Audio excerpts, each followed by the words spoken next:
கேள்வி பார்வையாளருக்கு வணக்கம். இந்த நேர்காணலில் நாம் சந்திக்க இருக்கும் சிறப்பு விருந்தினர் அண்ணா திராவிட மக்கள் முன்னேற்ற கழகத்தின் பொதுச் செயலாளர் வழக்கறிஞர் பசும்பொன் பாண்டியன் சார். வணக்கம். வணக்கம். பாமக உட்கட்சி பூசல் அண்மை காலமாக தொடர்ந்து விரிசல் விட தொடங்கி கொண்டே இருக்கிறது. அப்பா ஒரு புறம் பேச, மகன் ஒரு புறம் பேச, ராமதாஸ் அன்புமணியிலே தொடர்ந்து ஒரு வார்த்தை போர் எடுத்துக் கொண்டிருக்கிறது. இப்போது கூட உன்னை அமைச்சராக்குனது தவறு, அம்மாவே அடிக்க வந்தான், குருவுக்கு துரோகம் செஞ்சான்ற மாதிரியான பல்வேறு கருத்துக்களை பாமக தலைவர் ராமதாஸ் அவர்கள் தெரிவிச்சிருக்காங்க. இந்த கருத்தை நீங்க எப்படி சார் பாக்குறீங்க?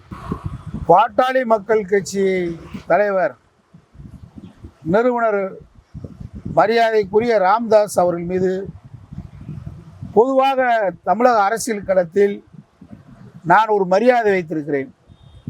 சமூக நீதிக்காக போராடிய தலைவர்.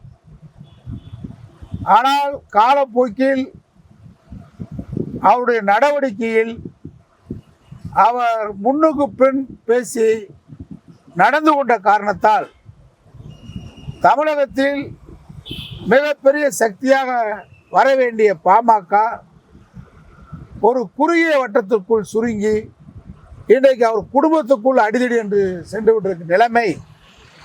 ஏற்கனவே நான் பல்வேறு பேட்டிகளில் கூறிய மாதிரி, எங்கே அதிகார வர்க்க போட்டியும் ஆடம்பரமும் தலை தூக்குகிறதோ அங்கே குடும்பிடி சண்டை வரத்தான் செய்யும். இது வரலாறு. இஸ்லாமிய மன்னர்கள் தந்தை மகன் சண்டை. அதே மாதிரி ஐரோப்பிய வரலாறுல இறைவனால் அனுப்பி வைக்கப்பட்ட இறை தூதர் நாங்கள் தான் ஆட்சி செய்ய வேண்டும், மக்களுக்கு ஆட்சி செய்வதற்காக இறைவனால் படைக்கப்பட்டவர்கள் என்று அன்றைக்கு இருந்த மன்னர்கள்லாம் போராடிய காரணத்தினால்தான் அன்றைக்கு ஆடம்பரமும் அதிகார போட்டியும் வந்ததுனால்தான் ஐரோப்பாவில் மிகப்பெரிய புரட்சி ஏற்பட்டது. இது வரலாற்று உண்மை. பாட்டாளி மக்கள் கட்சி அருமையான திசை நோக்கி நகர்ந்தது. இடஒதுக்கீடுக்காக மிகப்பெரிய போராட்டத்தை நடத்தினார். இன்னைக்கு எம்பிசியில் 68 சாதியினர் வந்திருக்காங்கன்னா ராமதாசுடைய போராட்டம் தான். நீண்ட நெடிய போராட்டம். வன்னிய சங்கமாக உருவாகி பாட்டாளி மக்கள் கட்சியாக மிகப்பெரிய கட்சியாக அதை வார்த்தெடுத்தவர் ராமதாஸ். இரவெல்லாம் பயணம், அரசு பேருந்தில் பயணம் செய்து கட்சியை நடத்தினார்.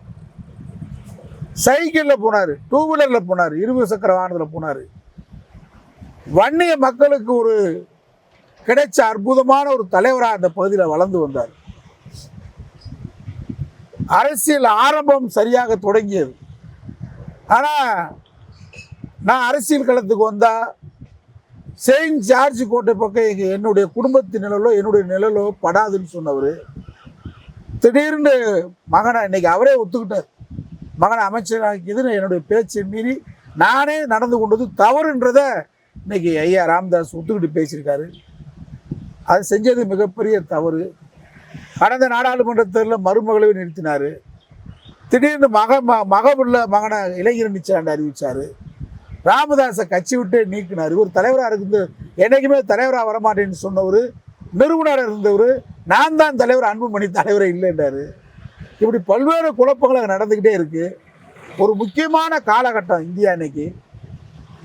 பாசிச பாஜக மதத்தின் பெயரால், ஜாதியின் பெயரால், கடவுளின் பெயரால் மக்களை பிளந்து ஒரு பாசிச சக்தியை தமிழ்நாட்டில் கால் கொண்டு வேண்டும் என்று இன்றைக்கு போராடி கொண்டிருக்கக்கூடிய இந்த காலகட்டத்தில் பாட்டாளி மக்கள் கட்சி வலிமையாக பாசிச சக்தியை எதிர்க்க வேண்டிய காலகட்டத்திற்கு பதிலாக கடந்த ஆண்டுகளாக சில ஆண்டுகளாகவே குடியுரிமை திருத்த சட்டத்திற்கு ஆதரவாக செயல்படுவது, நீட்டுத் தேர்வுக்கு ஆதரவாக செயல்படுவது, அறிக்கையில் எதிர்ப்பது, நாடாளுமன்றத்தில் ஆதரிப்பது போன்ற நடவடிக்கைகளால் சமூக நீதிக்கு எதிராக இருக்கக்கூடிய பாட்டாளி மக்கள் கட்சி சமூக நீதிக்கு ஆதரவான கட்சி, சமூக நீதிக்கு எதிராக இருக்கக்கூடிய பாஜகவுடன் கைகோர்த்து நின்றதை அறிவுள்ள வன்னிய மக்கள் ஏற்றுக்கொள்ளவில்லை. அவங்கெல்லாம் பார்த்துட்டே இருக்காங்க. தியாகம் பண்ணா பல குடும்பங்கள் எரிஞ்சிச்சு, பல குடும்பங்கள் துப்பாக்கி சூட்டில் செத்தான். ஐயா ராமதாஸ் சொன்னால் என் உயிரே கொடுக்க தயார்னு சொல்லி பல தியாகங்கள் பண்ண குடும்பங்களுடைய அந்த தியாகத்தால் உருவாக்கப்பட்ட பாமக இன்றைக்கு ராமதாஸ் குடும்பத்துக்குள்ள சிக்கி சீரழிந்து சின்னாபின்னமாகி ஐயா ராமதாஸுடைய வயதுக்கு அமைதியாக இருக்க வேண்டிய காலகட்டத்தில், ஆலோசனைகள் சொல்ல வேண்டிய காலகட்டத்தில், அறிவுரைகள் சொல்ல வேண்டிய காலகட்டத்தில், ஆதிக்க பாஜகவை எதிர்க்க வேண்டிய காலகட்டத்தில், சனாதனத்தை எதிர்க்க வேண்டிய காலகட்டம். இன்றைக்கு அவர் மகனுடைய சர்வதிகாரத்தை எதிர்த்து, மகனுடைய ஆதிக்கத்தை எதிர்த்து போராட வேண்டிய துப்பாக்கியனான நிலைமைக்கு ஆளாக்கி இருக்கிறது நினைச்சு வருத்தமா இருக்கு. அன்புமணியும் தன் தந்தை அவர்களாட்டும் உனக்கு இந்த இடம் கிடையாது. அவர் ஊர் ஊராக போய் பெட்மாஸ் லைட் எடுத்து போயெல்லாம் கிராமங்களில் பிரச்சாரம் பண்ணி, திண்டிவனத்தில் மருத்துவ கிளினிக் போட்டு அதில் கிடைக்கக்கூடிய 10 ரூபாயை வச்சு குடும்பத்துக்கு கொடுத்துட்டு அதன் மூலமாக தான் வளர்ச்சார். இன்னைக்கு பல கோடிக்கு ஆகிட்டாங்க, பல கோடிகளுக்கு அதிபதாயிட்டாங்க. ஆனால் அவர் வளர்த்த முறை அப்படி. அவருக்கு துரோகம் பண்ணி பாஜகவுடைய வலையில போய் சிக்கி பதவியின் ஆசையில் அன்புமணி மாட்டிக்கிட்டார். அன்புமணி இப்போ எங்கே மாட்டிக்கிட்டாருன்னு கேட்டால், பதவி பேராசை. ஆசை ஒரு மனுஷனுக்கு இருக்கலாம், பேராசை ஆயிடுச்சு. பேராசை 2024 இன்னைக்கு ராமதாஸ் ஐயா சொல்லிருக்காரு, 2024 நாடாளுமன்ற தேர்தலையே நான் அதிமுக கூட கூட்டணி வைப்போம்னு சொன்னேன். நன்றினா அப்படிதான் இருந்திருக்கணும். நீங்கள் ஏன்னு கேட்டால், உங்களுக்கு ராஜ்யசபை கொடுத்தது அதிமுக தான், அன்புமணிக்கு திரும்ப வாய்ப்பு கொடுத்தது அதிமுக தான். இன்னைக்கு திரும்ப எப்படி உங்களுக்கு கொடுப்பாங்க? இது ராமதாஸ் எடுத்த முடிவு. அன்புமணி பாஜகவோட இருக்கிறதுக்கு காரணம், தேசிய அரசியலில் புகுந்து ஏற்கனவே அவர் மேலே ஊழல் குற்றச்சாட்டு, மருத்துவக் கல்லூரிக்கு முறைகேடாக அனுமதி கொடுத்ததாக இருக்கு. அந்த வழக்கிலிருந்து காப்பாற்றிக் கொள்வதற்காகவும், அரசியலில் அதிகாரத்துடன் வளம் வருவதற்காகவும், கொள்கை லட்சியம் இல்லாத பாட்டாளி உழைப்பாளி மக்களுக்கு எதிரான பாஜகவுடன், சனாதனத்துடன், RSS கும்பலுடன் கைகோர்க்க வேண்டும் என்ற அன்புமணி நினைப்பதை ராமதாஸ் ஏற்றுக்கொள்ள வேண்டும் என்பதுதான் என்னுடைய கருத்து. இல்ல இது ஒரு கூட்டணி பிரச்சனையா பார்க்கலாமா? அதிமுக பாஜக கூட்டணின்ற மாதிரி பார்க்கலாமா? இல்ல அன்புமணி செயல்பட சரியில்லையா? அன்புமணியினுடைய அரசியல் வருகையே சரியில்லை, அவருடைய பேச்சு சரியில்லை. நேற்றைக்கு பேசுறாரு, அண்ணா பல்கலைக்கழக அந்த மாணவி விஷயத்துல தண்டனை வழங்கப்பட்டிருக்கு, உண்மை குற்றவாளிகள் தப்பி விட்டார்கள். இது என்ன பேச்சு? உண்மை குற்றவாளி சொல்லுங்க, யாருக்கு ஜாலரை அடிக்கிறீங்க? ராமதாஸ் ஐயாட்ட இப்படி பேச்சு இருக்காது. தளபதி ஸ்டாலின் அவரை கூட கொஞ்சம் கடுமையாக பேசிட்டார் கொஞ்ச நாளைக்கு முன்னாடி. நாங்களாம் கொஞ்சம் கடுமையாக எதிர்த்து பேசினேன்.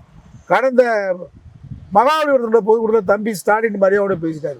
வயது அவருக்கு, தடுமாற்றம் இருக்கு. தடுமாற்றம் இருந்தாலும் நீச்சல் அடிக்கிறாரு, கையை மடக்கிப்பாருன்றாரு.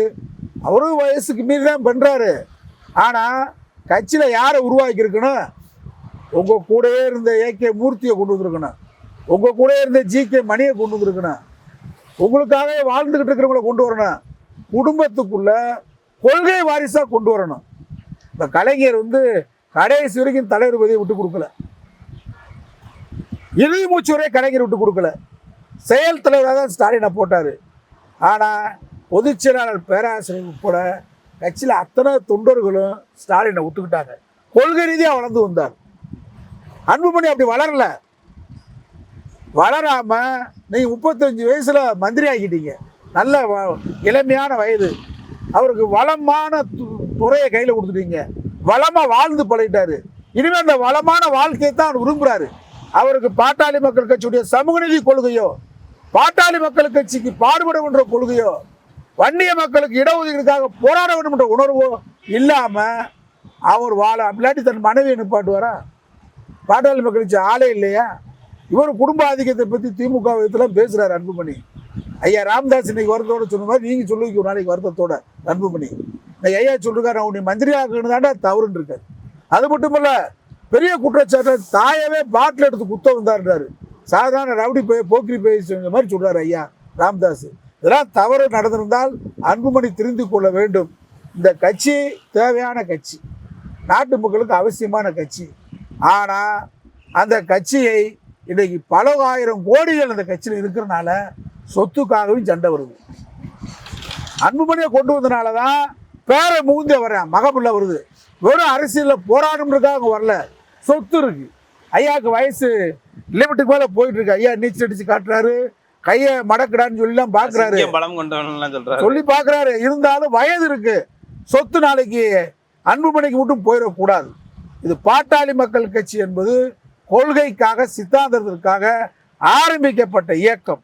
மார்க்ஸ் படத்துடன் பெரியார் படத்துடன் தொடங்கப்பட்ட இயக்கம் இன்றைக்கு சொத்திற்காகவும் குடும்பத்துக்குள் குடும்பிப்பின்ற சண்டை நடக்குது. யார் வாரிசுன்னு சண்டை நடக்குது. இதை ஐயாவே இன்னைக்கு ஒத்துக்கிட்டாரு. ஒன்று கட்சியை காப்பாற்றணும்னா கட்சியை கொள்கை ரீதியாக வார்த்தெடுக்க வேண்டும். மீண்டும் சமூக நீதிக்காக போராடுகின்ற இயக்கமாக பாமக வரணும். அப்படி வரணும்னா முதல்ல இங்கே பாஜகவை எதிர்க்கணும். எதிர்க்கிறதுக்கு களத்துக்கு வரணும். ஐயா ராமதாஸுக்கு வயசாகி போச்சு. அதனால தான் அன்புமணி என்ன பண்ணுறாரு, கட்சியை தன் கைப்பிடிக்குள் கொண்டு வந்து அங்கே கூட மாவட்ட செயலாளர்களை, அங்கே கூட நிர்வாகிகளை யாரும் ஐயா கூட்டத்துக்கு போகாதீங்கன்னு தடுத்து வச்சிருக்காரு. கிட்டத்தட்ட பணபலத்தால் அதிகார பலத்தால் பாமகவை 90% அன்புமணி கைப்பற்றி விட்டார்.